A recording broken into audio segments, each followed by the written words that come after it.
Yo, what is up, everybody? Welcome back to another episode of the WrestleSense podcast, where your WrestleSense is your sixth sense. It is your opinion on wrestling, and just try to enjoy it.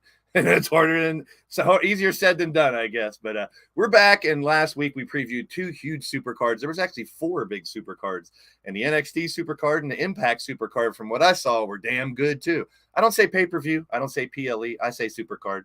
That's what they are to me. And this past week was, as far as I'm concerned, beyond my expectations. And I'm happy to say that because I love wrestling as a whole. And that's what we do here on this podcast. We're not here to knock it. We're not here. We're going to share our opinions, but all in fun. And today we're going to go over what happened at those supercards and some of the news, some big news that's happened since then. So let's kick it off and bring on the boys. Doc, what's happening, man? What's up, brother? It's a good day to be a wrestling fan. It's always a good time to be a wrestling fan, pardon me. Especially, this summer's going to be crazy, man. This summer should be fantastic. Fight Forever, June 29th. I got news on it today, too. And I'm actually thinking about doing a podcast this Saturday. I do before my shows at 4, at 3 o'clock. I normally sometimes do one because of all the information coming up on that game. And I'm so hyped for it. I don't know if you saw any of the gameplay yet. Yes.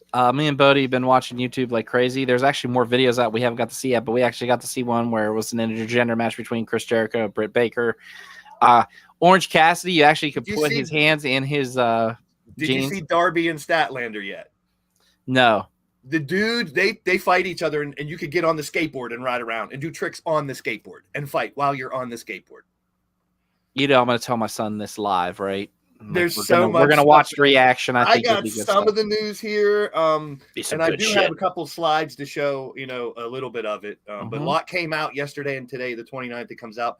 We'll definitely get into that. A lot of haters on this game, though. A lot of people saw that early image of Eddie Kingston. Yeah, they updated it. It looks great. Yeah, looks great. Yeah. Well, the thing with this game is it's not an annual release. They're just going to keep adding to it and making it better and better and better. And if anyone's going to make it better, look who they have running this. I mean, with Aubrey and Kenny and the wrestlers, people that are gamers. So it should be interesting to see how it comes out. I'm getting fun stuff. With 40 weapons, 40 different weapons. Well, you can't control which weapon you pull out, though. I don't like that yet. Oh, well, These get random weapons. But. Speaking of people that have problems with pulling out.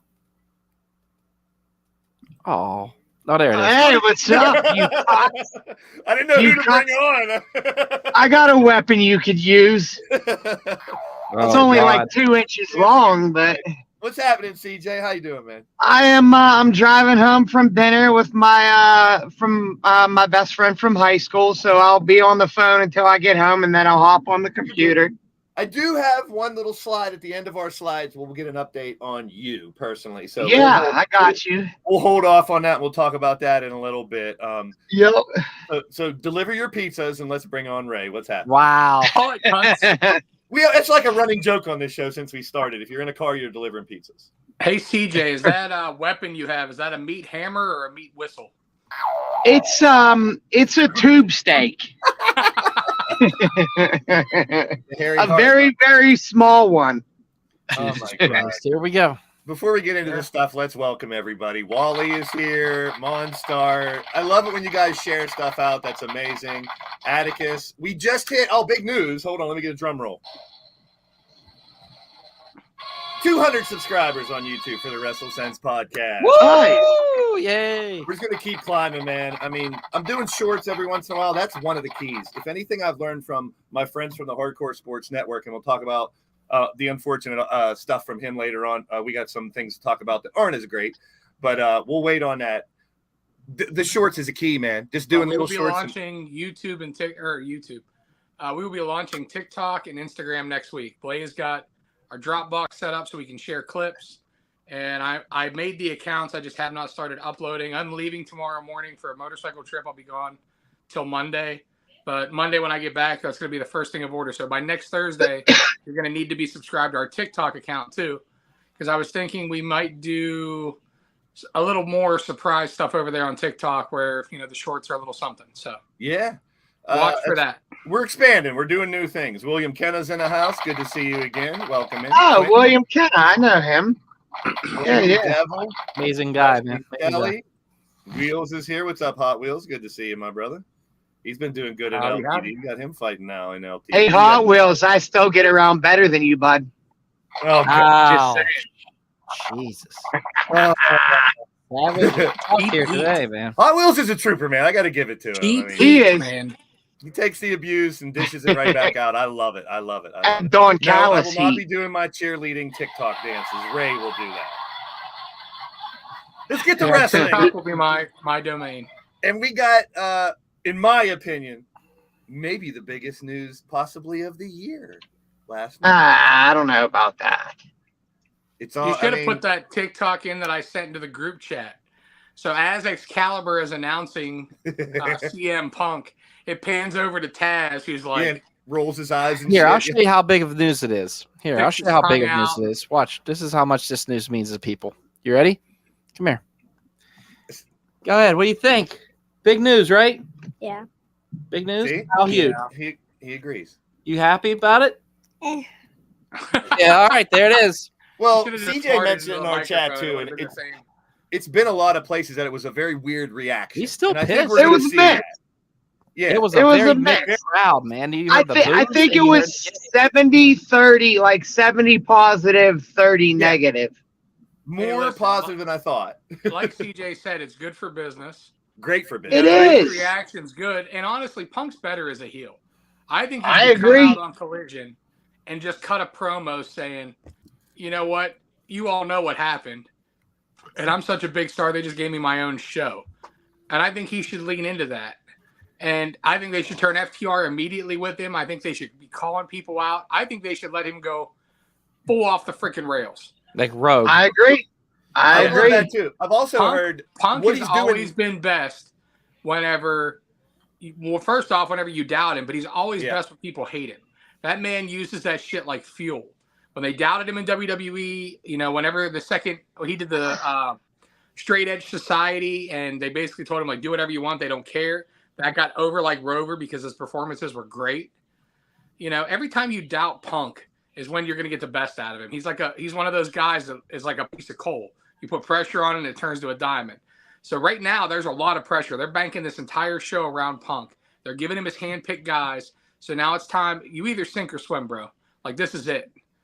I also heard things that, he can just be Punk and you either cheer him or boo him, whatever you want. I mean, he might never be full face, full heel, just be Punk. Well, in Chicago, we know he's going to be a hero, so. He'll be face. Yeah. And I've also heard rumors that Kenta might show up at that show and possibly challenge him for Forbidden Door. Yeah, he posted something that, like, I'm free June 17th or something. That'd be I'm awesome. hype about that. And we'll get to, some of the hype for those big shows coming up. I wouldn't be surprised. To me, it's a little blasphemous. I wouldn't be surprised if they call this. I like Kelly's idea. They're going to really call love this. Kelly's idea. Can you throw that up there for my 1 thought minute? at least, maybe? Sorry. Moment's ruined. It sucks. All right, go ahead. My bad. No, I wouldn't be surprised if they. Son of a bitch. No, I wouldn't be surprised if they call this the second coming. For fuck's sake, They are. They They're are already called that. the second coming. So here you have it. I Yeah. wasn't supposed to say that. It wasn't supposed to be me to say that. So it's karma. I mean, you could say that about me. I'm just. Well, hey, if you can come twice, good for you, buddy. And Oh, good for I her. meant like in a second. So we'll talk more as we get closer to June 17th. We'll get more information. I just wanted to bring this up. This is one of my childhood favorites, Crockett Cup. They have 24 teams this year, which is dope, number one. It's a 2-day event. I believe they're doing it kind of. But what I wish they would do is have a little more pull on going out and grabbing some teams that we know, I guess, for lack of a better term. They got some great teams, a lot of indie teams, and you won't be able to see this. I know CJ loves Money shot stuff where you can't see anything at all in the names and whatsoever. But there's a shitload of teams. I mean, 24 teams is a lot. I wish this would get the shine it deserves like it did in the 80s. They're trying, I guess. Well, I mean, the biggest problem is that it's being ran by, I mean, what are we going to call NWA? Fourth, fifth largest wrestling, sixth largest wrestling company? I mean, they're definitely obviously behind AEW and WWE. I would assume they're behind Impact and MLW and New Japan. So, I mean, they're going out and getting indie teams, but right now the talent pool on the indie scene as far as tag teams go is deep as far as talent. It's not deep as far as notoriety. Yeah. There's a team called Warhawk. Warhawk. That's the problem. Until you associate this with somebody like WWE, which is we've seen like when they did the Cruiserweight Classic and they went out and got a bunch of guys. That's what I mean. Yeah. You know what I mean? Or someone like AEW that has the connections and the huge talent roster. You're just not going to get that. They could have got the Von Erichs, not big, not huge, but maybe some. Well, they're under contract to MLW, so that's maybe they would need to get some kind of agreement with MLW and Impact and the other ones, and then have a Crockett Cup that's really worth it. And that would be awesome. I mean, let's face it, it's not going to be WWE. No. But if they had an agreement, if they could get AEW, MLW, and Impact to all go in for this like once a year event and all lend a few tag teams, then we'd have something. That would be freaking awesome. Yeah. So that's this weekend. So, I just saw it come up and it's something I love. Let's talk about NXT real quick. And what do you guys think about? I'll hop off here. I'll be back in like 2 minutes. Okay. Bye. I won't miss you. You could have just left. So Ali and Corbin, I think if you're going to try to spark someone's interest, these two are two that hopefully will make good by going to NXT for a little bit. Ray, what do you think? I mean, I get it. Ali for sure. Ali is a great talent. He's wasted. He definitely fits the NXT style more. I mean, we saw it with Gunther. That was a great match at Night of Champions. He can work. The problem is his gimmick. So send him down there, let him revamp a little bit, maybe find something. I honestly would like to see Ali maybe in a tag team with a bigger guy that's a heater. Then maybe we'd get something. As far as Corbin goes, I'm kind of sad about this. I get it. But I was really hoping to see Corbin enter into the Judgment Day. Oh, okay. There was rumors about Judgment Day adding somebody, and to me, that's the guy right there. The Lone Wolf that would fit in. I mean, not as the Lone Wolf, because then that would make no sense. I mean, now you're into hangover territory with a wolf pack. But, I mean, you're right in the sense of back when he was doing that gimmick, he kind of had the goth look and the tattoos. And we already know that he likes, like, the shrunken heads and, like, he's into that shit. And honestly, he's a very entertaining guy. If you follow him on TikTok, he does all these grilling videos. He's hilarious. And, like, right now, that's kind of what the Judgment Day is. They're badasses, but with a sense of humor. Yeah. And I think he'd really fit well. And I think you have Finn, who's a single star. Damian is a single star, not a tag guy. But we put Dom and Corbin together as a tag team with the size and agility of those two guys. I think we'd really have something. So if this is just a short little quick feud, maybe while they look for the right spot, I'm cool with it. But I really hope this isn't a full-time demotion because in all honesty, even though the gimmick's been shit, I think Corbin is better than NXT. I have heard of this too, and I'd love to. I don't know if Dragunov, I'd rather see him fighting Imperium because I want to see more him in Gunther matches. Doc, what about you? We've seen Dolph, we've seen Apollo, and others go down. Some of them get a little rub, some of them don't. Some come right back up. What do you think about these two? I mean, I like the fact that Corbin's going because like they just have no room for him right now. So why not see what he can do out there? I wish they would bring back the lone wolf version of Corbin. That was when he's most dangerous. That's when he was just a badass. I love the fact he didn't say much. He just walked in, beat somebody up, and leave.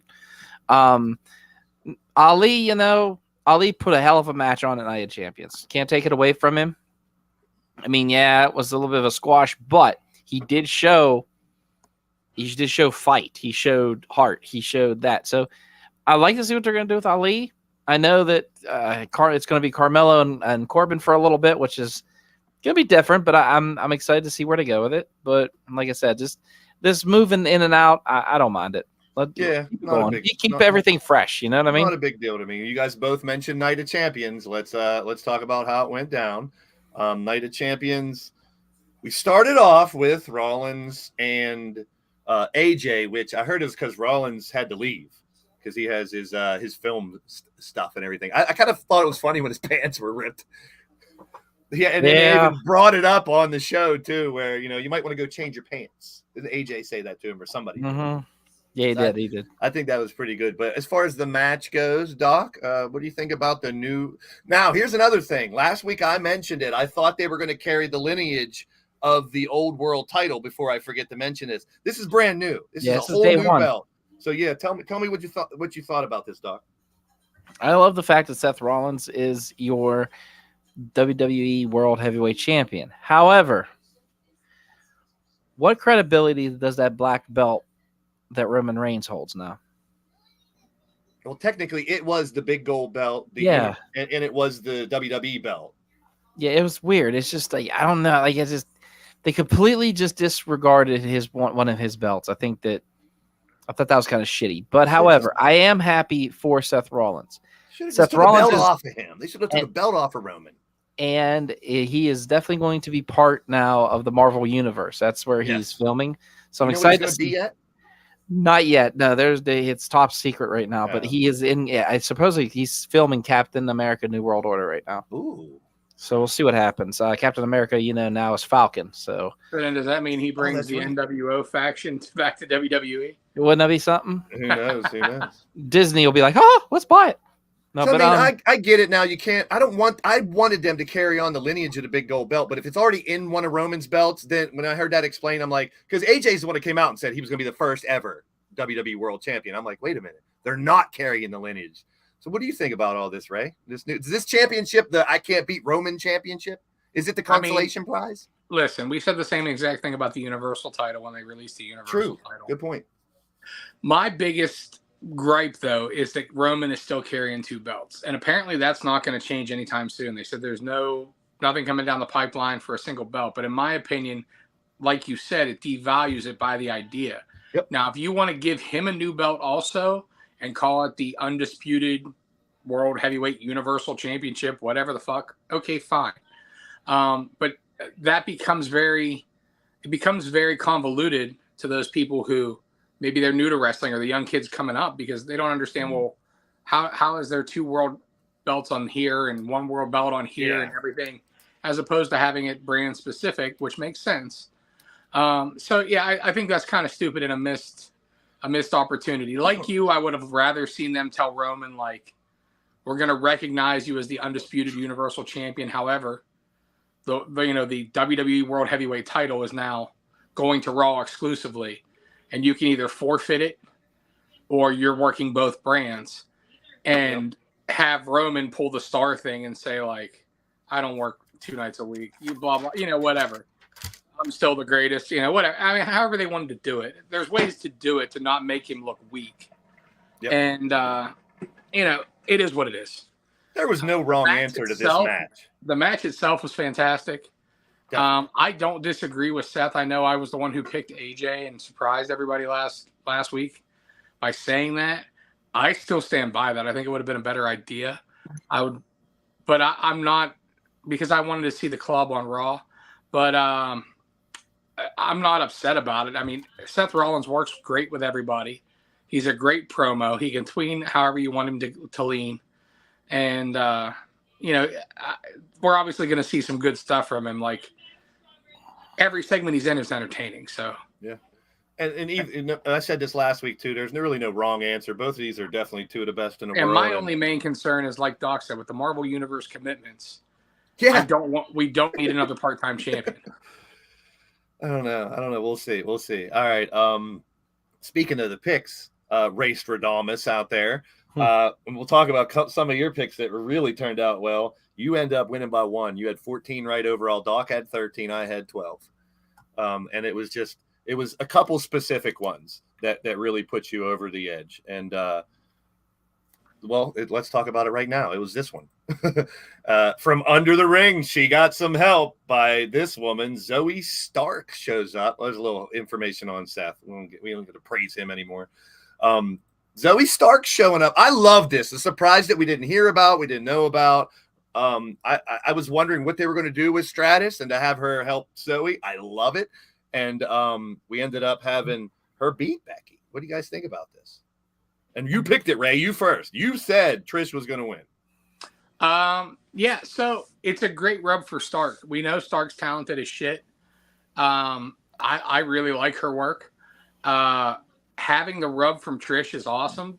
It's going to help her out. If Trish sticks around, then you have another tag team that's viable.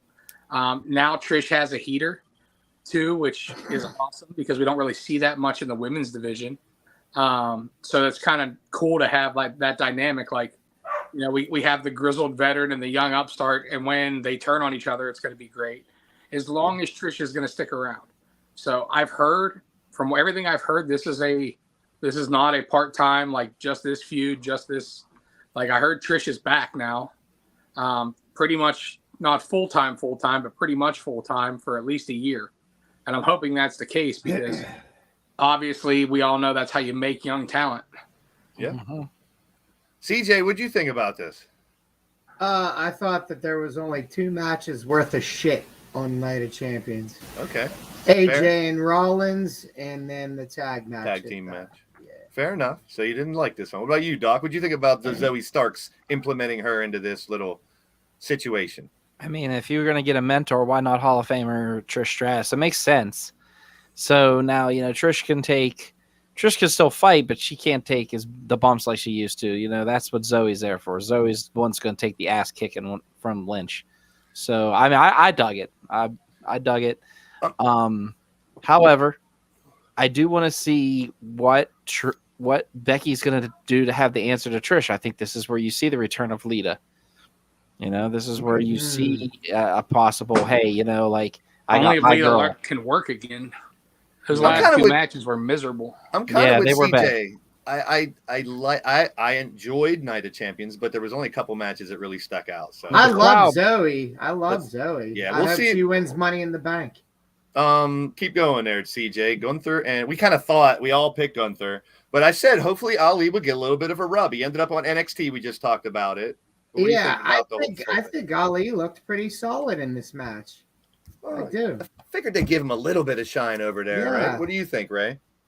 I mean, the thing about Gunther, and I think it's the underrated thing about Gunther, like we all love the way he works. We compliment him all the time.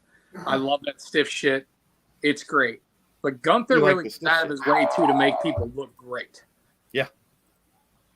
True. Sorry. Okay. You cannot take that away from him. Like, he's one of those people like Brock Lesnar that while he is dominant in his performance and his gimmick, he's a giving performer in the ring. Like, he'll make you look great. He'll make the crowd suspend disbelief that you might beat him, even though you're have a hope in hell. Hey, I haven't seen his name in a while. Big shout out to James Guide. How you doing, my brother? Great to see you. And we're at 14 likes already. You guys are awesome. Keep those thumbs up coming. Spread the word. We just hit our 200 subscribers. We're on the road to 1,000. We'll see when we get there. Doc, who's going to beat Gunther? Anyone? I don't know. Like, it's such a it's so up in the air. Like, I can't think of anybody that could beat him. I don't.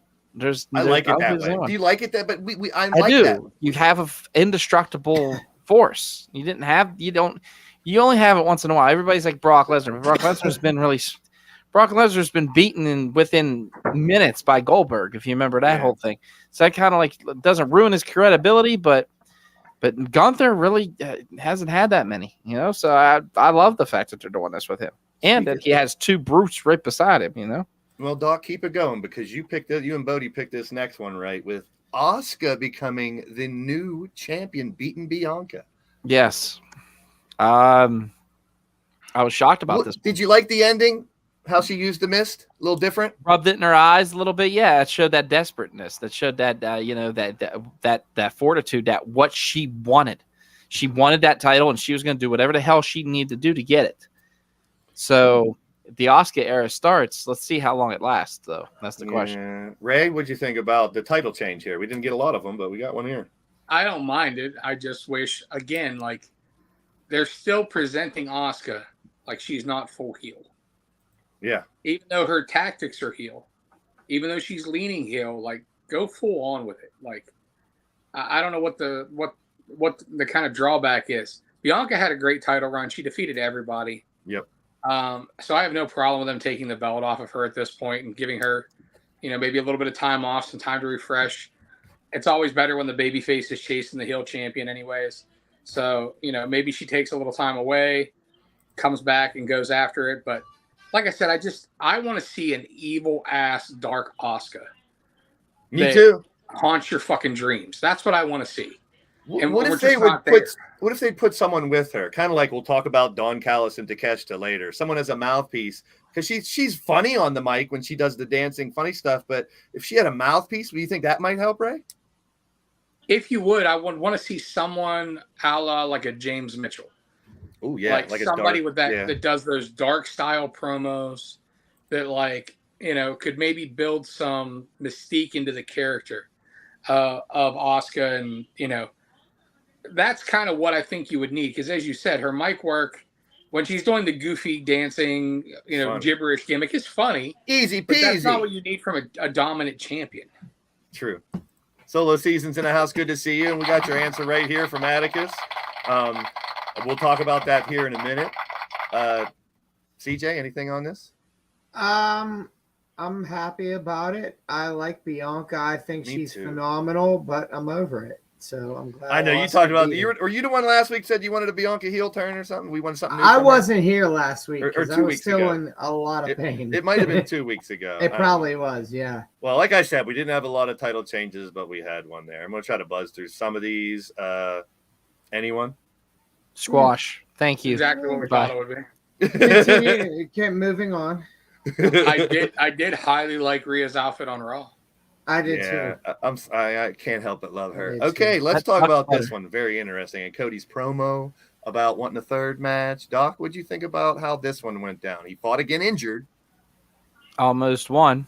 But gave, I like the fact that the broken arm is what gave Brock that advantage to beat him in the second fight. I do see a third one. I do see it at SummerSlam.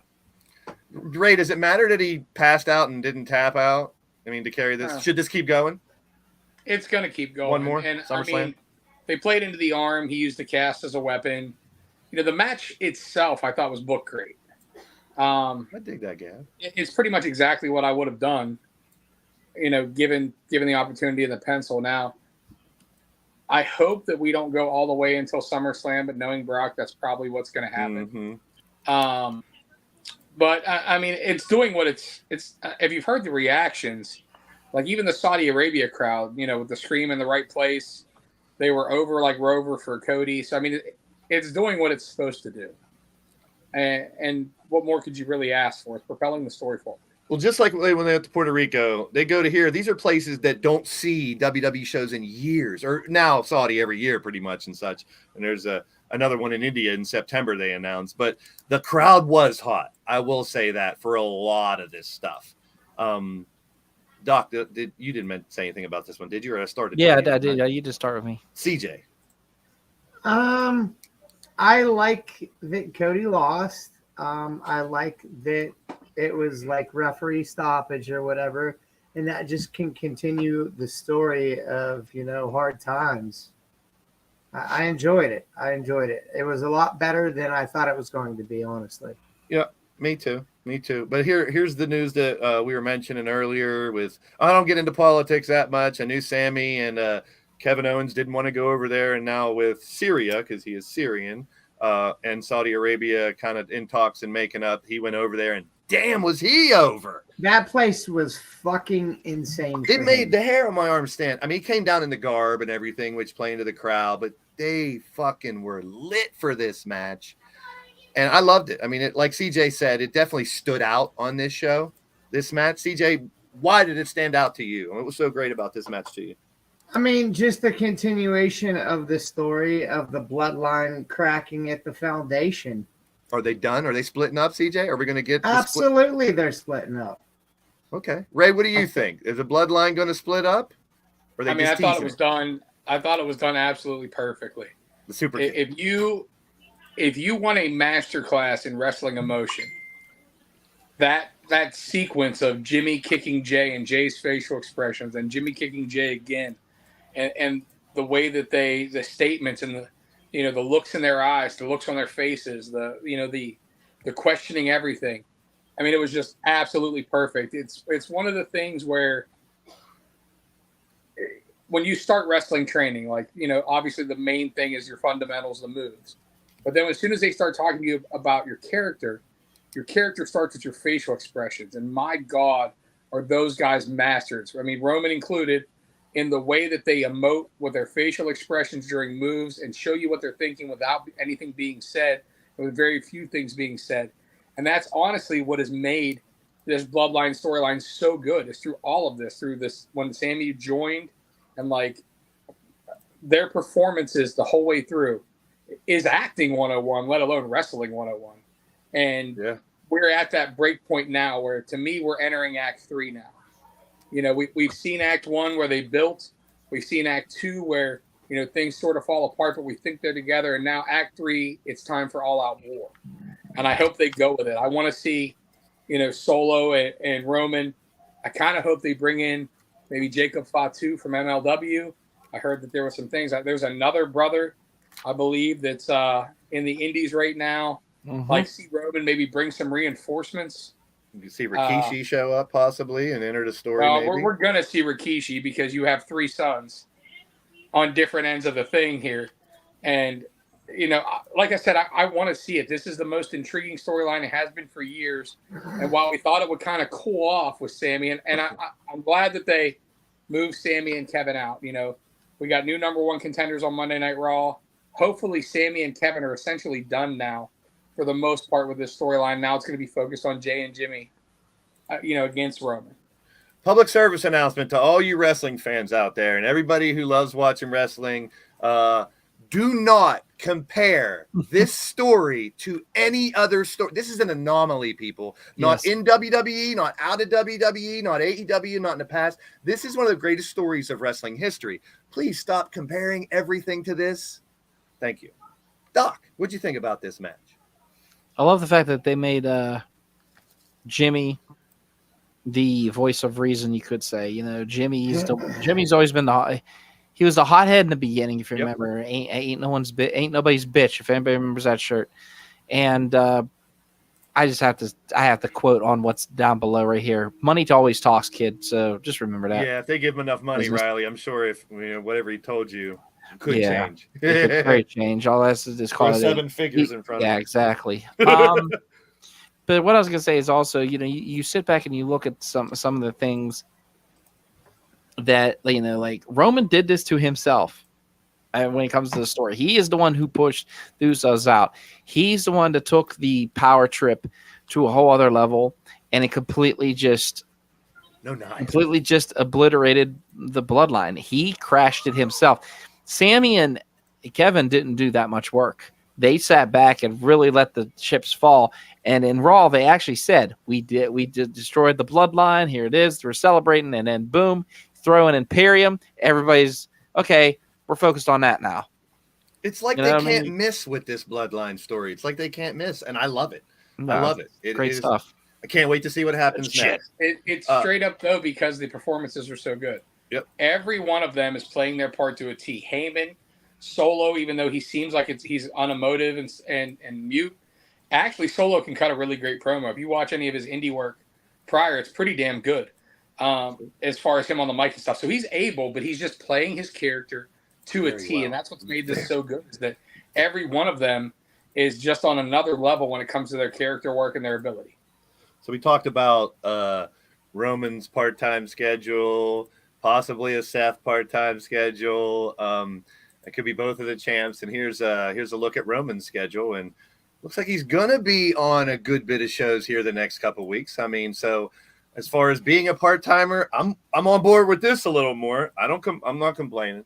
And that's the rest of WWE. We're going to go into non-WWE and then into AEW. But before we do, I want to talk a little bit about stuff outside of wrestling for a little bit. It was a lot easier on my stream the other night to talk about this because I wasn't on camera. But some of you guys out there that know Jeffrey Turner, who passed away over the weekend, a YouTuber that from the Hardcore Network that was passionate about what we do and how we do things, every day working his ass off. He got sick, never went to the doctor, and ended up passing away at 38. So rest in peace, Jeffrey Turner. And I want to celebrate friends while we can. That's probably, what I want to take from it. My good friend D-Train, his mother passed away earlier today, around friends and family. So shout out to his family too. And no matter what you're going through, folks, don't be afraid to reach out. These communities have been such a great uplift when we lose someone, when someone's sick. And I want to use this platform for good, always have wanted to. And there is someone who has been in our chats here and there that you guys know a lot better than I do, that's having a lot of trouble. And I'm going to post a link to a GoFundMe right now for someone who's really in need. And if you can, even if the smallest amount, to help this guy out. And Doc, if you could shed a little light on who he is and what's going on for us, please. All right. I like to refer to him as my brother from another mother. I'm talking about my friend John McBride. Been best friends with him since grade school. We grew up together. This guy here used to, what can I say? He'd give anybody the shirt off his back if he could do it. So right now he has fallen into some bad luck. I can't get into complete detail. I'll just say that he, since the pandemic, he lost his job. He has been to over 70 interviews and has applied for over 400 jobs and has not been able to find one. He also has medical conditions that are stopping him from being able to get. Like he can't just take anything. He has a tremendously awesome son who is massively talented, and he dedicated his life to raising this boy. And it's sad right now because they're on the verge of losing their home. And like Doc said, the guy's been going to interviews. I've sent him stuff. He's a great dude, and it's sad that he's in this situation. He's trying to get out of it. The landlords have given him, some people have given him like the option to kind of like say things at least while he tries to figure it out. So a little bit of help goes a long way. I know we've already had a few of our friends and people in this community donate. Yes. I'm going to be donating. Doc's going to be donating. So, anything you guys can do to help. This isn't a life or death situation, but this is a serious situation. This is a friend in need. This is a fellow wrestling fan in need. This is a guy, like I said before, he's been there. He was with me through my first divorce. He's always had, the guy down here too, they've both had my back completely. Like, these are the guys that I would go hide behind whenever I was scared shitless of these bullies. McBride was on our very first WrestleSense podcast. Yes, when I think we had like 12 viewers.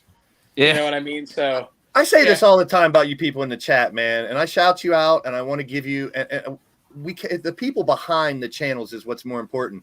And these guys know him a lot better. I don't know him, but I've seen his name here. I've heard great things. And if we have this platform and we're not using it for good, why the fuck are we even using it?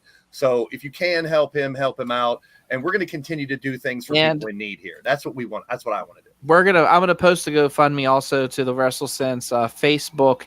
If you guys can't donate, it's understandable. Just share it, please, because that way other people see it, other people can help and donate. So like I said, he's a great guy, and if you can help, please do. This is a prime example of celebrating people and our friends before they're gone.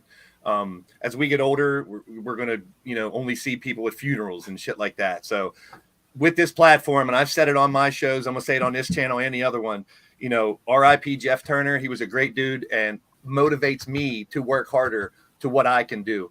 RIP D-Train's mother. D-Train's one of the best dudes I've met on here, and to lose a mother, I'm blessed to still have mine. I wouldn't know what to do. I think all of it, like I said, I think that, like, you know, when the loss of a parent is like one of the worst, most detrimental things. I mean, just to be honest with you, other than finding out the news about McBride, there's other news too. I lost a friend too, a coworker of mine from Presley Ridge, where I used to work.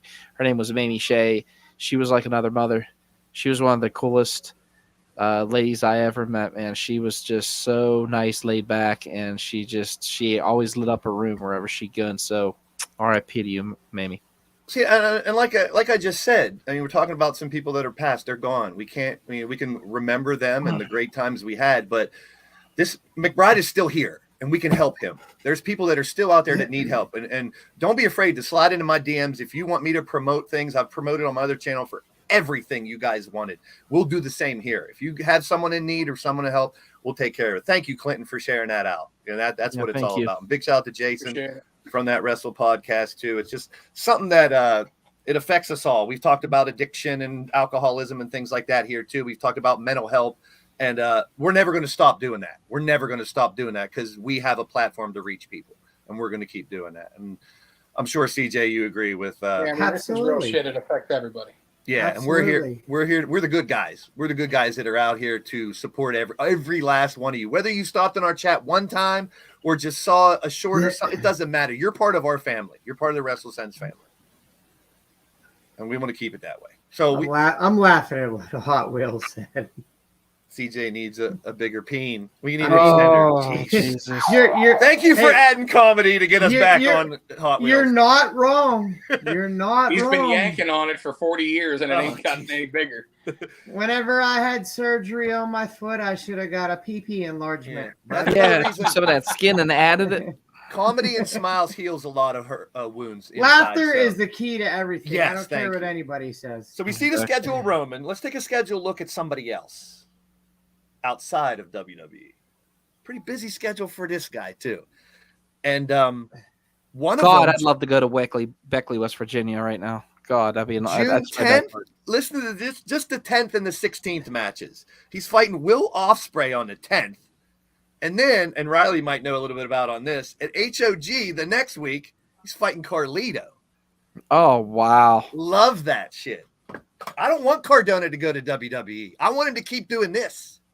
He's probably making more money doing this. Just saying. I would love to see Cardona go, but I want to see him as Cardona. Yes, that's the problem. No, Jason, he did not. Have you guys heard anything about? You were sleeping. You didn't feel a thing. So another rumored guy bouncing around, Nick Aldis. Have you guys heard anything about him? He wants creative control, is what I've heard.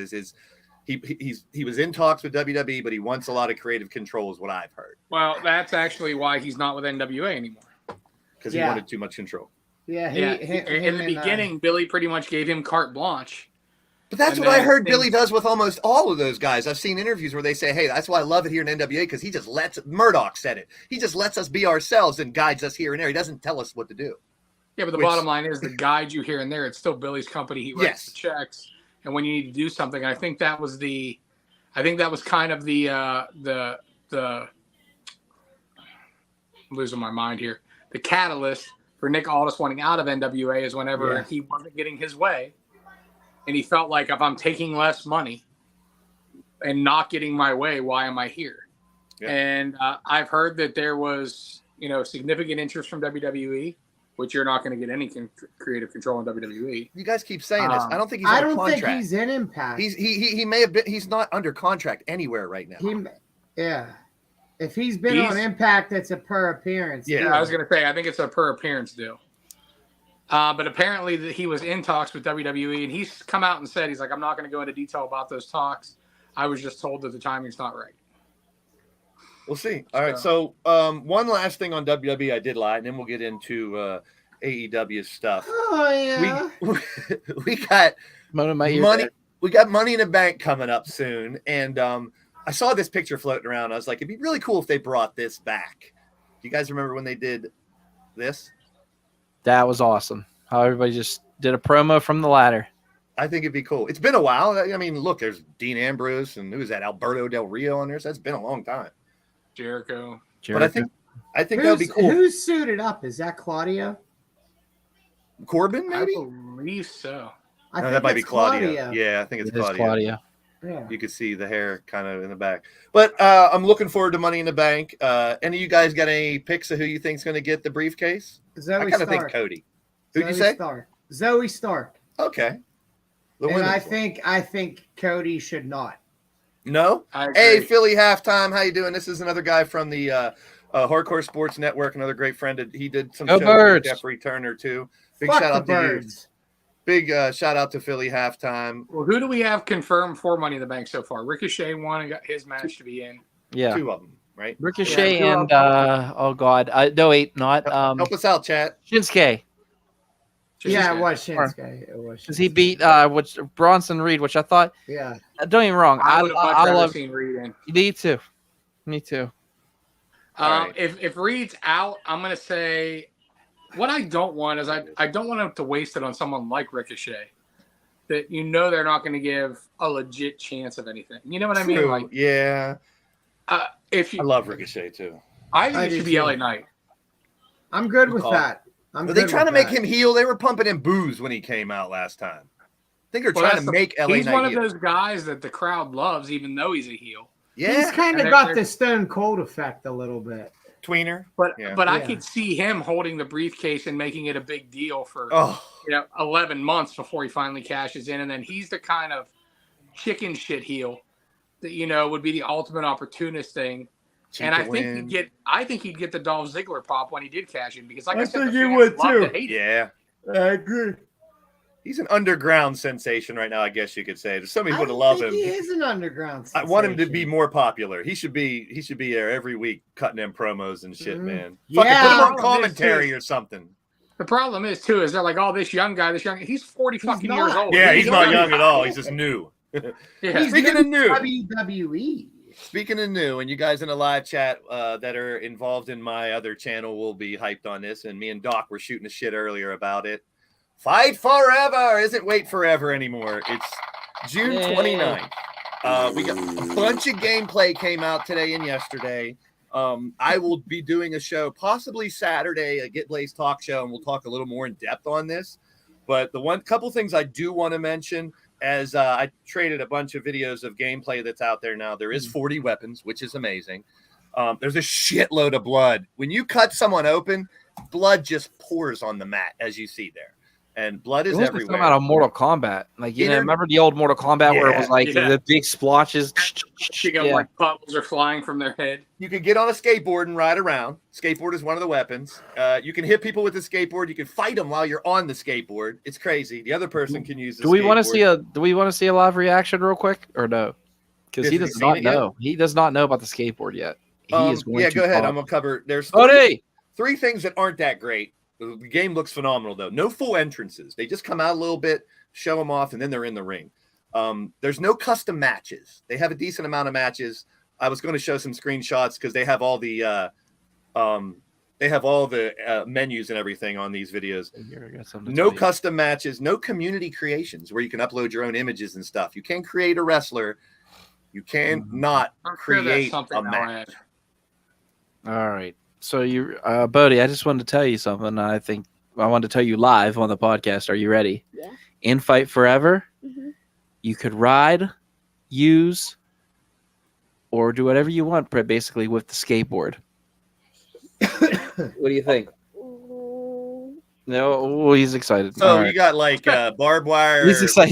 He's going like yes. Oh, A geez. barbed Don't play wire Madden. Don't play broom, Madden. barbed wire Come on. baseball bat, and now they announced DLCs. So these season pass, which I just ordered yesterday, I believe it's $79.99. You get the FDR pack, the Limitless Bunny pack, and you also get 2 Matt Hardys as a bonus as well. So the difference between this, the main point I wanted to bring up is it's not like 2K where every year you get a new game. They're going to continue to add to this game, new Right. arenas, new wrestlers, new features. So they're just going to keep piling onto it. I already bought the original edition, so now It's canceled pre-order. Cancel your pre-order and reorder. They'll let you. I've done that before. With 2K. I'm gonna try to go tomorrow and just pre-order it at GameStop if there's an Elite Edition that way. I think it's only digital though. That's the only thing I hate about these things, man. It's fucking digital. 2023. Nobody uses physical media anymore. I like physical media. I do too. Trust me, I have a million CDs and everything like that. So what I'm thinking is, hopefully they sell the season pass, just a season pass. I'll just buy it then. But I definitely have to have this. I want FTR in my game. That's what. Like you guys need to mark this on your calendar because there's been like I'm looking at the chats and there's like 2 or 3 things that I actually agree with Monstar about. Oh boy! Wow. Okay. Yeah. I was gonna say Philly halftime. I don't feel like Logan Paul looks out of place. Yeah, halftime's that Logan hater. I've discussed. Yeah, like he doesn't like him. I think he's better than a lot of the percentage of the roster that's been there forever. Shut up. Yeah, halftime's a guy. He's one of those guys where if he hates Logan personally, he hates him as a wrestler too. It's just yeah. I don't disagree with him there. If Logan Paul were to make it into Money in the Bank, that would be intriguing. Yeah. Yeah. That's another one I've heard rumored around, but get it. He needs to be here more. So we'll talk more about Fight Forever as we get closer. Right now, it's all single stuff they've shown. Next week, they're going to start revealing tag team entrances and stuff like that as well. So I'm hyped about it. You guys in LTD wrestling out there, stay tuned for a huge announcement of what I'm going to do with this game as far as that this Saturday also. Let's get into Double or Nothing before CJ falls asleep. Oh shit! I forgot to change. I got a lot of shit to do still tonight. I got to shower. So that's a whole fucking process. So once again, Ray Stradamus is one of his. We all picked 2 for this, and Ray did say that Orange would retain. And he did. I would have never guessed that he retained. I love it, but what'd you think of it, Ray? You're the one that you picked either Jay White or Orange. I mean, it was sloppy, but there were some entertaining spots in it. It was fun. Battle Royal's always never perfect. That's why I love them. But it was fun. And it came down to pretty much who we all thought it would come down to, but I was surprised, even though I picked Orange because it makes sense to keep it on him. He's over like Rover, but it seems like he's pretty banged up. But you say that, and then he's working every single show. Yeah. Did you hear on Wednesday? MJF in the scrum was like, I don't have to. Everyone's complaining because I don't wrestle all the time. Let Orange Cassidy fight every week. I'm not doing it. Yeah. He's like, my payout is amazing. I was so close. I thought Swerve had it, man. I wanted to see Swerve get it. Swerve, Starks, the guys that we talked about last week got some good shine in this match, which was good. And they carry it on into Dynamite last night too, which, man, I'm hyped about some of these. Juice and Jay White are so fucking good together, man. Agreed. I love those two together. And they're finally like people are all, they're misusing Jay White. They're not. Just wait. Let it fucking play out. CJ, let me ask you. They're going for the tag titles, and them versus FTR is going to be a money fucking feud. So I'm going to ask all 3 of you guys, if you could pick one person to join Jay White and Juice in Bullet Club Gold, who is it? CJ. God, come back to me. One guy right now to bring in. I would like to see what are the 2 guys on Impact that are Bullet Club? Bay and Ace Austin. Chris Bay. Yeah, Ace Chris and Bay and Ace Austin. Yes, I'd love to see those 2. I don't know what their contract situation is, but put those 2 with those 2. I want to see more people in this Bullet Club. I want to see what they can do with it. I'll give you 2 because I can't really decide on, and they're both in AEW. I think So, I would actually like to see Starks flip. I was thinking that too, but I think his babyface gimmick is kind of ran the course for right now. Kind of give like one of those beat 'em, join 'em type deals. Love you have and his personality mixed with Rock Hard, who is one of my favorite fucking people. I just love that they call him Rock Hard all the time. I still can't believe that's fucking CJ Parker. Yeah, for sure. The Eco Warrior is now like the most entertaining motherfucker on television. I love Juice on the mic. I love his energy. I really do. Yeah, like he's turned into one of my favorite wrestlers. And if you weren't going to go Starks, if you want to go somebody, I say get rid of Big Bill from the Firm, which he's really not doing much, and give them a big dude that's a heater and let him be more of a character.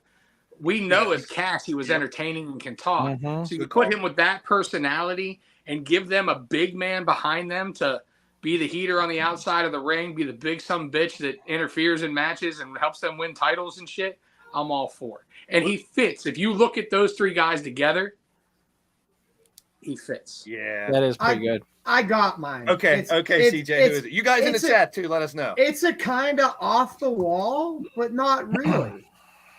Hikuleo. Oh. I don't hate it. Yeah. I dig it. Doc, Because there's some background there, I believe, if I'm not mistaken. It doesn't matter to me if they have a past Bullet Club history. Do you have one, Doc? No, I don't really. I don't at all. Tough. I mean, I'd like to see them out of. That's how much I'm enjoying those two. I'm enjoying those two a lot. I mean, I love the Big Bill. A big guy like Big Bill would be key. There's a couple out there. I just gotta do my research. Can I change mine? Yeah. What about right ahead? There has to be someone. Can I change mine? Yes. Are you ready for this? You. Sean fucking Spears. Yeah, it's another name that came up. It's a good one. I don't hate that either. I'm down with that. So we'll see. I'm very intrigued by Bullet Club Gold now, and I want to see. Sean Spears is the most underutilized man in wrestling. Yeah. Agreed. So, hey, shout out to Orange Cassidy. That was impressive. I know a lot of people. Some people are complaining about this. I love it. Like you're tripping out or something. But the House of Black challenge matches, I think, are amazing. They're fun. And we got the Acclaimed and Daddy Ass to answer the open call here at the pay-per-view. Doc, what'd you think about? I mean, I love. All I gotta say is Max Caster in DH's living room popped like crazy. Oh my God, did he? Did you see Buddy's face when he said that? Buddy had to like hold back a little bit, but Buddy had just had to get looked down. He was starting to even snicker a little bit because Buddy's having fun on Twitter with Rhea and Dom. Well, Rhea and Dom saying, "Hey, we're over in two companies." Yeah, I loved how they did that too. And I mean, it's just the simple fact is they made the match fun in the beginning with the rap, but just the simple fact is it showed that it gave the Acclaim a little bit of credit that they, mustered up and went after this juggernaut, which I hope they don't lose for like a whole year and a half. Yeah, me too. I feel that they make them just a unbeatable, unstoppable team. This is what we wanted to see in the beginning when Malachi Black joined. Yeah. Like, I really wish they would have ended the Cody Rhodes feud where he defeated him and that was the end of it. Yeah, Brandy gave him the finger. He laughed at her in the ring. That's still one of my favorite moments in AEW when he's just sitting there and Brandy jumped in the ring, stood for a minute, looked at him, and went. And he just started laughing hysterically in her face. Speaking of that, Doc, do you think we're going to see Brandy Rhodes in WWE? Absolutely I thought she was not. going to come down and throw in the towel for the Brock match. You don't ruin it's it. inevitable. I love her. I don't mind her at all. I don't love her. I mind her, but just let Cody do what he's doing right now. It's like working. Eventually she can do a cameo. Eventually, yeah. Maybe when he finally wins the big one. Yeah, there you go. She comes out to celebrate when with he the goes kids. heel, you bring her in. There you go. Thank you. I was just, damn it. I thought it. You said it. Heel. And then as far as what you're saying about the House of Black, man, you're dead on. This is what they should be doing. I love the mystique they're giving them. It's different. I hope it runs for a long ass time. The Acclaimed worked pretty well with them. There was some dead spots in that. Like it was, there was a few hiccups, but it's just kind of be expected. It's hard to work on the work rate of Black, Brody King, and Murphy. They're on another fucking level, man. And for anyone to keep up with them is going to be hard. Yeah. It was a great match. One of the matches that's getting not a lot of great response from the other podcasts I've seen is the next one. Jericho and Adam Cole. Yeah. Not a fan of it. Not a fan of it. It didn't live up to its potential. It was terrible. Yeah. It just, it didn't mesh well. No. It didn't make sense. No. Unsanctioned, you're going to stop it? Yeah, it was. I don't know. Maybe I'm wrong. Here's my problem, and I told Doc this while we were watching it. Mm-hmm. So you have the Anarchy in the Arena match. We have the unsanctioned match, and we have a ladder match all on the same card. Too many gimmicks. It's too fucking much. And I think that's what limited this unsanctioned match because you can't have Cole and Jericho go all over the fucking arena. They should have just did the match they did last night. Jericho and Adam and Britt versus Jericho. I agree. They should have did that at the actually pay-per-view. where I was going with it is they should have done the mixed tag on the pay-per-view. Yeah. I mean, we saw it with Roderick Strong and Jericho. It's not like they don't know how to have a killer, all over fucking Hooskow. We've seen Cole do that shit all through NXT and Ring of Yeah. Honor. Like, they know what they're doing. It's just I think they were hampered because they're like, oh, well, this is going on here. This is going on here. We don't want to do what they're doing. We don't want to take away from this. Yeah. And when you start restricting the creativity, you're going to get dog shit. And that's what it was. It was just, it seemed like a slap together WCW Thunder match. Do you know how I think this match could have been better? And this may be an unpopular No opinion. Sabu. Exactly. It didn't seem like it was needed. As much as I love Sabu, it didn't seem like it was needed. It was a cool nostalgia pop whenever he came out, but did he really need to be involved in it? Do you think possibly that was supposed to be Kyle O'Reilly and he was ready to come back or something like that? I don't know. It just didn't work. Let's move on. This wasn't that. Yeah. This is a How down. about that? This is a down part of it. Here's an up part. Like you said, though, it should have been the mixed tag match. Yeah. Here's an up That's part to more me. star power. It's more entertaining. A surprise that I had no clue about. I'm hyped about. I'm a huge Taya Valkyrie fan. I wanted her to win, but when Jade won and they're celebrating the 60 wins, here comes Chris Statlander, and she did it. It's fucking. I love this. Like, we've talked about this before. If anyone's going to do it, this is one of the names that came up. I love her. I would drink her bathwater. It looks like she kind of going a little bit farther away from the alien gimmick. A little bit. It does. And I mean, for me, and I'm not going to, when we get to the matches, I'll speak my piece. But as a whole, I don't think this pay-per-view was very good, man. I don't. I agree. I didn't think it was great. I liked it better than Night of Champions. I thought, just like I said, Night of Champions, I think there were 2 matches on this show that were worth the shit. In my opinion, this is the worst of the AEW pay-per-views thus far. Yeah. Normally, they set the bar so unbelievably high. Too much shenanigans. This was definitely on the There was a lot of shenanigans. But this is a great surprise. You got to think it's a great surprise. Oh, wait. Yeah. Doc, what do you think? This is a great surprise. I do, and it also gives Jade an out. And what I mean by that, hear me out, is this. The simple fact is she did not make that challenge for Chris Statlander. No. Lawyer did. Yeah. Mm-hmm. And what it is this is that way to get away from Sterling. It's the way to get out of the whole baddie situation. And I see a face, Jade Cargill, coming in to challenge Toni Storm for the women's title here in AEW. I do want to see that happen. Do I want to see Jade win it? No. But do I want to see a good chase? Everybody loves a good chase. And I feel that Jade Cargill could, rally and get like some of the locker room behind her. I mean, could you imagine like the Outcasts, they have the belt, oh my God. It's kind of, I'm not saying it's like the NWO. It has nothing like the NWO. Yeah, I don't hate that. I don't hate that. I just like Jade too much as a heel. Yeah, she's great as a heel, but I would like to see the face. Give her that face work just to see what happens. If she comes back heel, she's got to build an excuse. I already fought a match when I lost. She has a built-in excuse. If you look last night, though, it seems like they're moving off. Like, it doesn't seem like Jade's going to come back for the title. She's got time off. She's taking time off. Yeah, Taya was watching that match with Statlander last night, on Dynamite and stuff like that. So it definitely seems like Taya is going to now go for Statlander, which I much prefer a heel Taya Valkyrie to a face. So it's almost like a double turn they pulled off. Like, Taya's going to go heel, and if Jade does come back face, I don't hate that. No, me neither. So we just mentioned the new champion and Taya possibly going after her. And I don't care who fight. I love Tony. I think this is kind of make up to Toni Storm because when she was champ, she was in aug. She wasn't the world champ. She was, interim. Yeah, she always got called out as the interim. So they did change that though. When Thunder Rosa finally, but it came out as the world champ.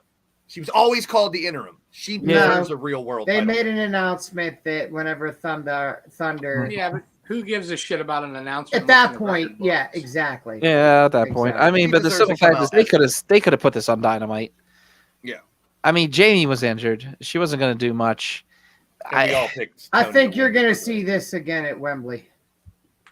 I'd be happy. Yeah, I'd be happy with that. Yeah, when Jamie's in a fighting shape, not shape, but when she's in a better condition. You still got roughly 2 months. Yeah. New women's champ. So, I mean, Monstar, we disagree a lot on stuff. The idea behind the interim is Tony Khan likes how the UFC did interim and stuff. So I'm agreeing with Monstar. It's not bad, they shouldn't have done it. But I'm not I'm agreeing with that either. I But think Tony they're going to Storm's stray the new away from it now, though, guys. I think they will stray away from the interim. If you look at, if you watch the AEW show, the reality show, a lot of people were bitching about the end. I mean, you watched Britt Baker back there, leading the troops. So I don't think we're going to see interim too much longer. I didn't think I'd see get the idea behind it, because then you have a built-in feud when the champ comes back. True. Yeah. To unify and get a real champion. But again, it's hard to gauge. Like, yeah, if somebody, breaks a bone and is going to be out 6 to 8 weeks, okay. But I mean, like with Thunder Rosa's injury, she's still out. She's still not cleared to work. So I mean, I could be biased, but I love interim for 2 fucking years. I mean, you can't do that. I love the women's division in AEW right now, especially with Chris Statlander her back. It's good. I think it's better than WWE. Yep. And if Thunder Rosa comes back and stuff, I mean, you got a great division. Sure. Great division.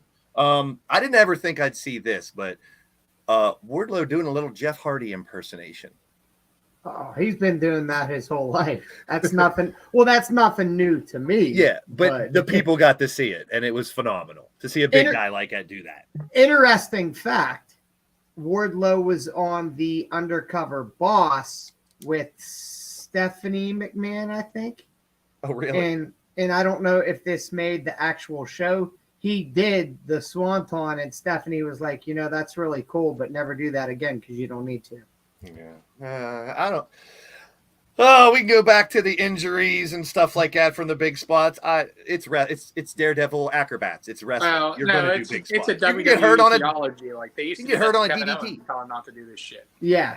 You can get hurt on a DDT. You can get hurt on a regular move. I mean, so one thing I will say about this ladder match though is I like not that there wasn't a few big spots, because there was, but I like the absence of them trying to go all out and trying to just tell a story instead. Agreed. It was kind of a throwback ladder match to like some of the early like Shawn and Scott ones where yes, they're beating each other with the ladder, it's being used and there's some innovative stuff, but it was still about the storyline of you can't beat me and I'm going to hurt you. You know what one of my favorite how many big spots can we throw it? You know what I mean? One of my favorite spots of this match wasn't even supposed to happen. What's that? Whenever he did the jump to the ladder and the ladder just fucking crumbled. Oh yeah, it was like just ate shit. Hey, shit happens. Because it's real. It's adds realism. Real. You're damn right. So still the champ, Wardlow, and I think you think we're gonna get Luchasaurus and Wardlow? Maybe we'll get Luchasaurus and Arn Anderson for his thumb back. So the JJ! That was terrible. The tag match, and we had a nice little my woman I was talking about last week. How about this? Yeah, Karen Jarrett, give it to her. Big shout out to JJ Rumham so he doesn't hunt me down and kill me. Jesus. Okay, we'll see who's crying on June 16th, kid. We'll see who's crying. I'm surprised you're not crying right now. The fact that Aubrey ate shit. Yeah. Who? You. Me? Why? That's a good guitar. Aubrey, your girl. I think she's a very attractive woman. Yes, that's something about a woman in uniform does it for me. But when Karen hit her at that freaked me out because she was gone the rest of the night. That was hilarious.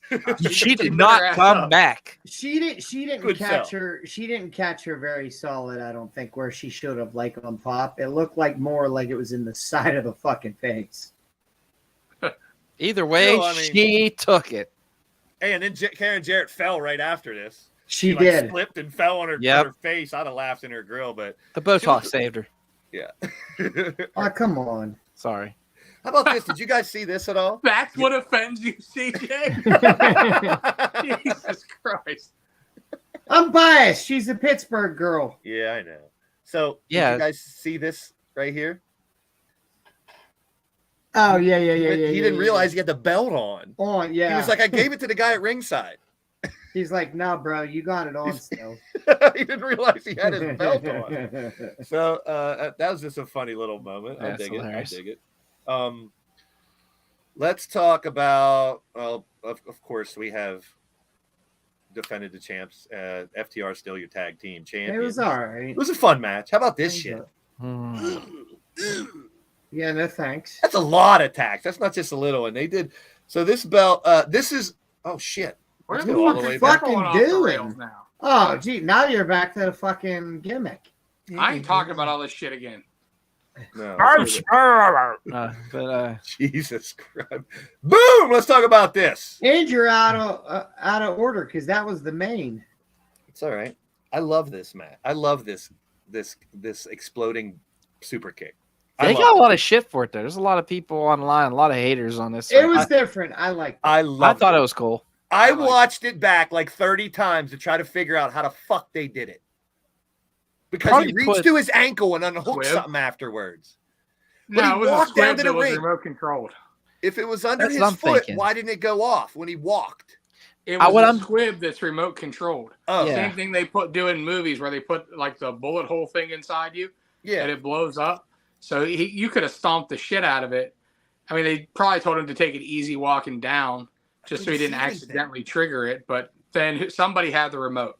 So when he threw that anything on his boot, I looked. I was like, I gotta see. I thought maybe he had something taped up his leg, like an igniter. So when he did the remote makes sense though, that's because what I was thinking.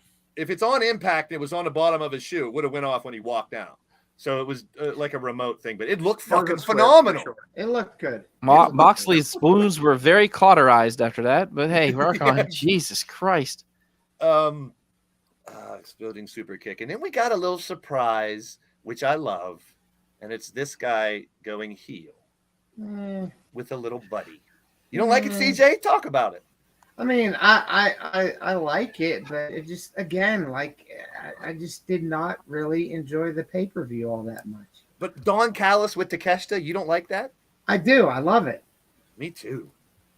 Ray, what do you think about this? It was a little bit of a letdown, and I see where CJ's saying it, and it's because the storyline with them never really fleshed out enough.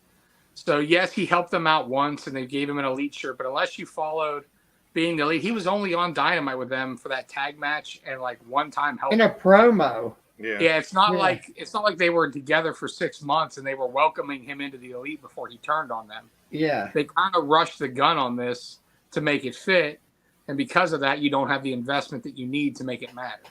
What about Callis telling the fans that Takeshita's better than all these Japanese legends and Okada and stuff? I'm good with that. I absolutely love. And I love the fact that Callis said the line, I lost a nephew, but I gained a son. And they didn't say they were Blackpool Combat Club. They're just these two. And I like that too. Well, he actually said he's going to bring his own family, which I've been saying that for weeks about Who is it, Ray? Who's he bringing in, Ray? Book it. I think he's bringing Aussie Open, who just signed. And Will Ospreay, which are all people that hate the Bucks and Kenny. True. That's a good call, man. And we're heading towards Forbidden Door and stuff, too. So that's good shit. What about the other thing you said there? If you watch Being the Elite and you watched the promo that they cut, they said that Kenny was out of town, but he wasn't in Canada. Yeah. So did Kenny go to Japan to elicit help and bring home Ibushi? Or maybe Okada?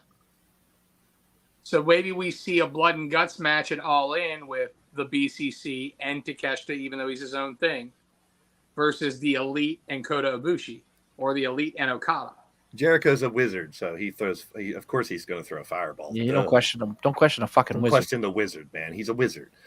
So overall, CJ, is this one of the two matches that you thought were good of this show or no? Absolutely not. What were the two matches on this show that you liked? Wardlow and Christian in the Pillar 4-Way. Okay, so the Pillar 4-Way was a match of the night.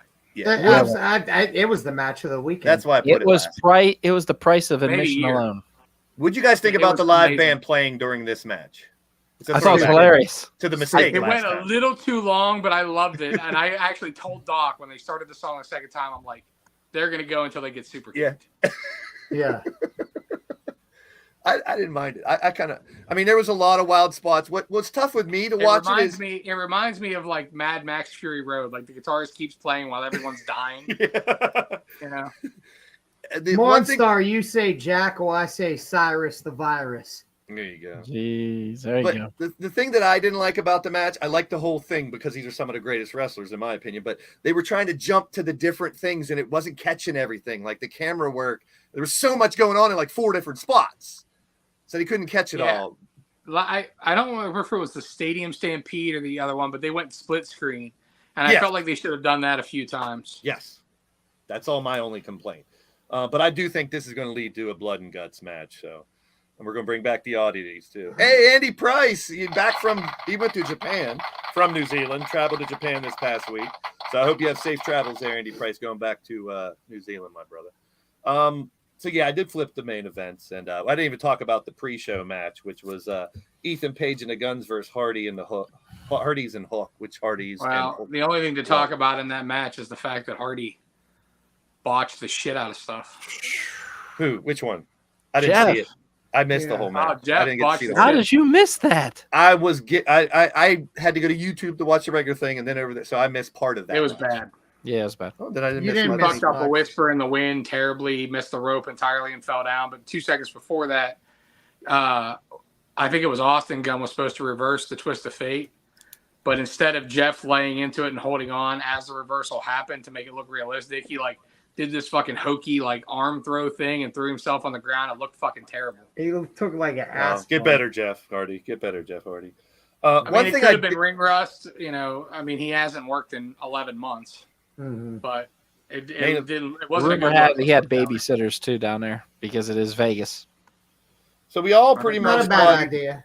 This was going to be MJF just showing that he's better than the Pillars and he's still the champ. Any thoughts on this? I love this match. Mm-hmm. I thought it was fucking phenomenal. Mm-hmm. The work rate was fantastic. The storytelling was great. It's just not what I would have done. I would have rather seen MJF and Darby as the main event. Yeah. And while we let Sammy build up and then have MJF take him out, then have MJF take Jack out. And you could have had months of storylines. But taking away from what I would have done and what I think is logical, because I don't think Jack and Sammy are built as much as Darby. The match itself, god damn, was it good. Yeah. I mean, everybody was on the money. There were some innovative spots. The spot where they all did their mentor's finisher was fucking great. MJF screaming in the fucking ring all the time, like, what the fuck is that? It was great. I can't say. To me, this was a 5-star fucking match. CJ, why do you think this is one of the best matches? Elaborate, brother. Hold on. My stuff was all foodborne. Yeah, it was a little bit there. Ooh, now it's even worse.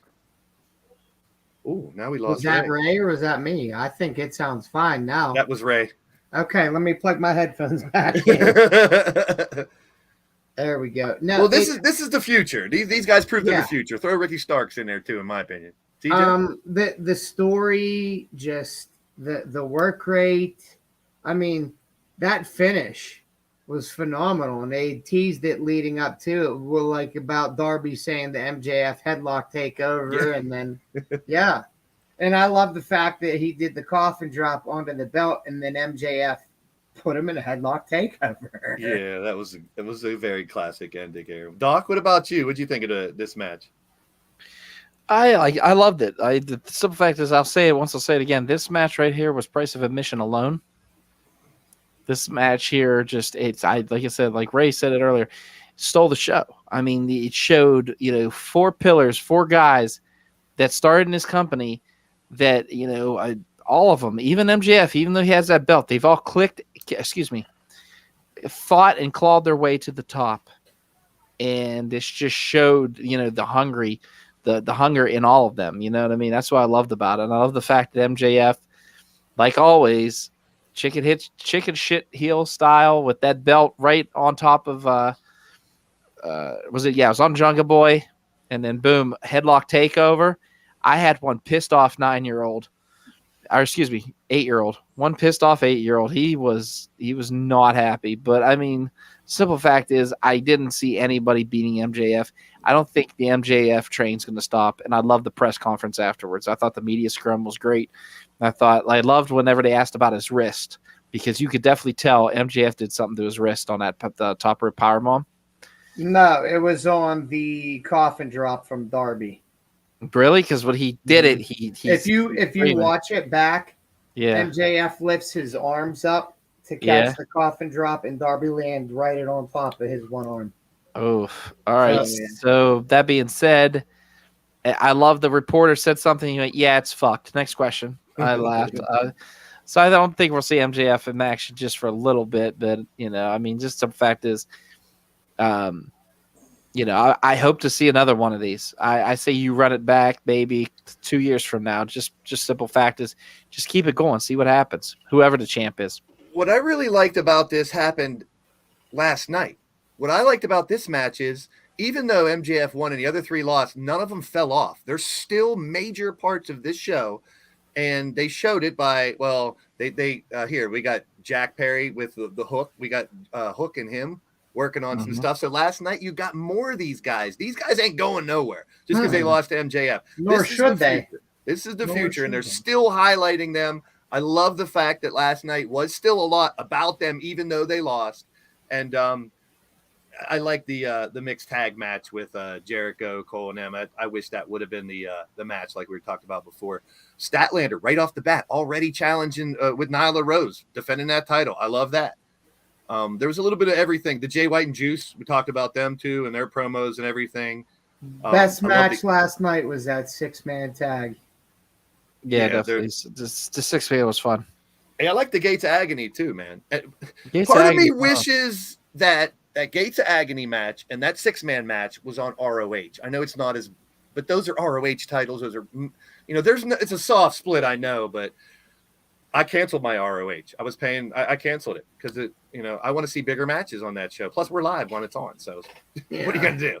So, I think this was a good, nice follow-up show last night. You got the announcement about Punk instead of waiting. It was so much speculation. Now that he's definitely coming. This weekend was a big turning point. Look at some of the things here on this that went down. I mean, we got bunch of new women's champions. We got a new NXT champ. We got Statlander. We got Asuka. We got Toni Storm. I mean, we've seen turnover during this big weekend with women's championships, and it's healthy. It's good for the industry, in my opinion. And I'll tell you what, we talked about how Battle of the Belts didn't really live up to a lot of its hype that they've done. Look at this Friday's fucking Rampage. This is better than Battle of the Belts, if you ask me. Where's it at? Come on. Here it is. It's next. You got a New Japan women's title match. You got a World TV title match. You got a AAA Mega title match. You got an ROH Pure title match. And they're all good matches. I mean, Zack Sabre and Andrade, the women's match, Lee and Shibata, and that triple threat. I mean, I don't know. What do you guys think about them hyping up Rampage like this? Good. They should.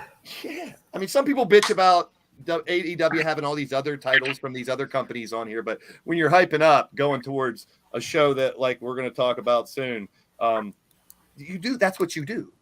You hype it up by using these characters and showcasing some other championships. Bodie got real excited about Zack Sabre Jr., and that's all because of that what the hell is it called, Retromania game. Plus I showed it in like a couple matches. So I mean, it's kind of cool to see some of these guys get that open door before this really happens. You know what I mean? Like Zack Sabre Jr. you don't really see on AEW television.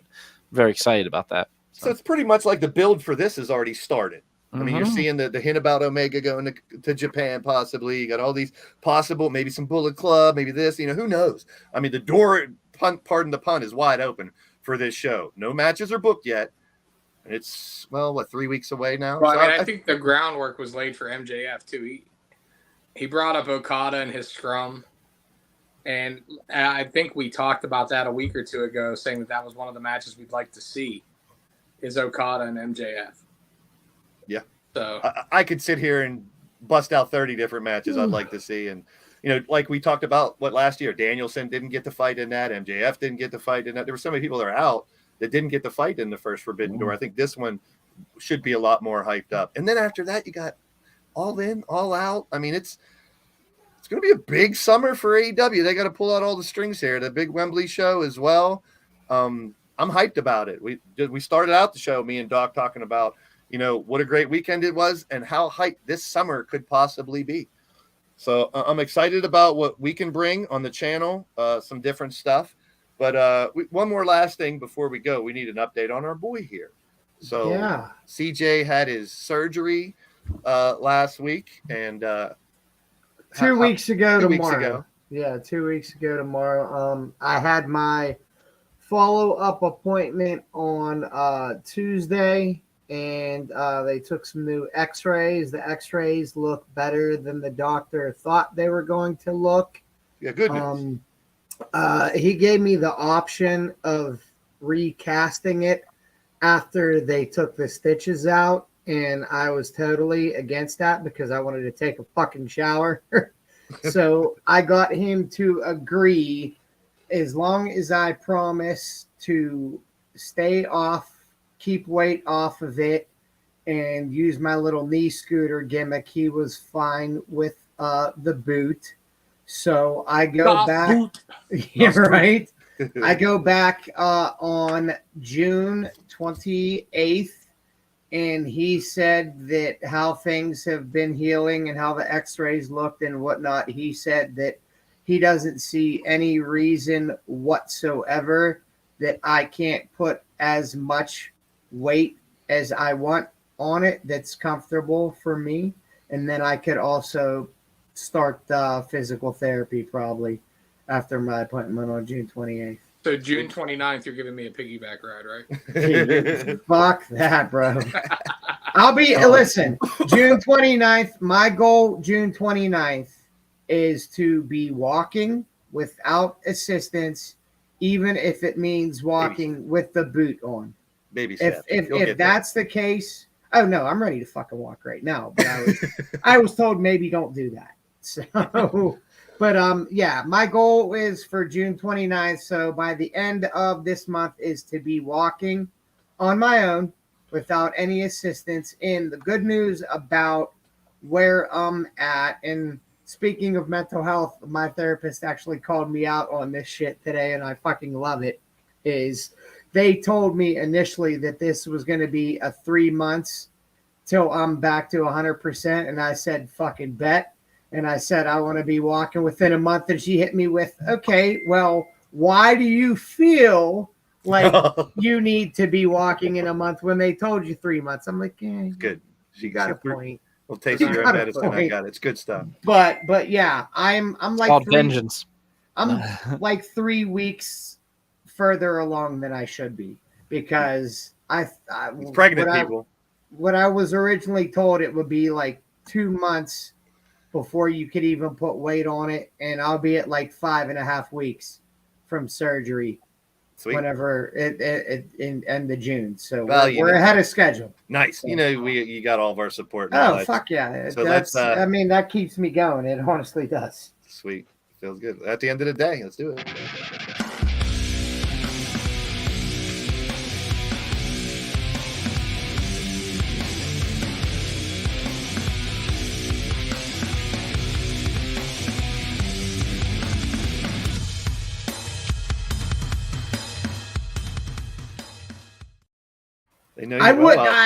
I agree with Monstar crushing Kelly. I wouldn't say stubborn. I would say resilient. Welcome to the show, Tori Blonde, whoever that is. Welcome in, new to the channel. Tori, I've never met any wrestlers. I don't even, actually, no, I'm kidding. He is one. He used to be one, and he commentates for a whole bunch of them. So we got a little bit. Yeah, they've met a couple. Let's just say that. Yeah. CJ, keep it going. At the end of the day. Tori. At the end of the day, this past weekend, Revenge Pro Wrestling debuted at the Erie Sports Center, and the final head count was 710. So it was a very nice draw for that. This Saturday we have IWC, and it's going to be Cole Carter against Jock Sampson for the Super Indie title. And if Jock Sampson loses, his career is over. So we got big time Bill Collier against Anthony Katina. It's going to be a good weekend for indie wrestling, and a lot of good weekends coming up for wrestling all around. So support good local indie wrestling. And notice I said good local indie wrestling. Oh geez, not these fucking backyarders. No name. Ray, at the end of the day, brother. At the end of the day, CJ, I'm gonna rape you because you can't run. This is very true. I've been doing a lot of hopping. It's a joke, everybody. No, it ain't. Okay. No, it ain't. No, it ain't. At the end of the day, I'm happy because my boy's getting better. I'm happy that we have this platform that all of you guys support us and support everybody else and support everybody's mental health and just be there for people. We're building a great community here. I hope you guys are enjoying it. I hope that you guys are sharing it with your friends so we can keep it getting bigger. We love doing this. We get to come on here every Thursday and shoot the shit about wrestling. I mean, what more could you ask for? Love it. Doc. Man, I can't not. Wait. I You didn't start it with at the end of the day. At the end of the day, I can't say I have to agree with Selena. At the end of the day, never trust a fart. I mean, I thought I farted, but I shit. Now it's Yeah. when I sit. Yeah. Oh wow, Oh, that's damn. some Kanye. poet, That's some didn't know Kanye it. shit right there. No. Also too, don't be afraid to help out people in need. Yeah. Don't be afraid to reach that hand out and pull someone up when they're down. That GoFundMe was created by me. Actually, it was created by me for my friend who I've been friends with since single digits. So Drop the link again. yeah, drop the link again one more time. Any little bit helps, and Even like I a said, share. always Even just a support your share. friends, even if you're chasing them down like DH plans to. And just so you know, McBride not only doesn't know until he sees us on Facebook, but is going to be very pissed off that Doc did this. And To a point, McBride's going to shake his head and yell in like weird, incomprehensible language of rah, rah, rah, rah, That's rah. a good friend, though. Hey, That's a Doc. good friend to do that. Uh, Great friend, Because Doc. he did this, because we've been talking to McBride through this for a while, and he's flat out said he doesn't want help, and that's the good people. He's not begging for a handout.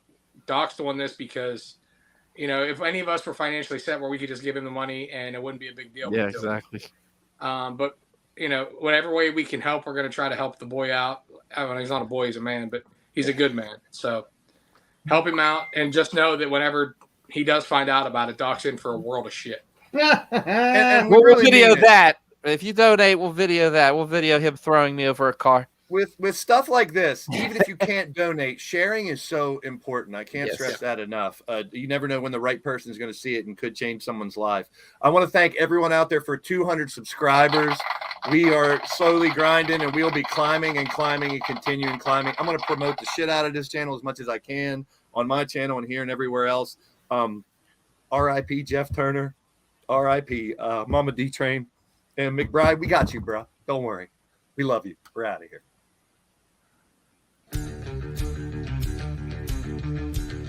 How in the fuck am I supposed to sit here and run my mouth after you do some hard I stuff? know. You got to please change And now the...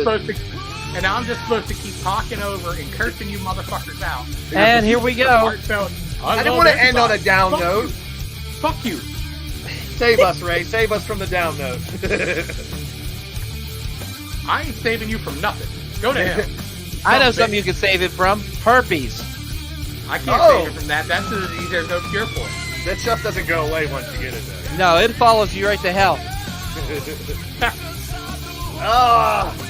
Hey, I'll be live again in a couple minutes, guys. Hang tight. Shut the fuck up. Thanks. Now it's the party. Old Mother Hubbard went to the cupboard to get her old dog a bone, and when she bent over, Rover took over and gave her a bone of her own. Oh! We love you guys. And I love Doc's bottle of ketchup. Where's it at? Just wait for that. There you go.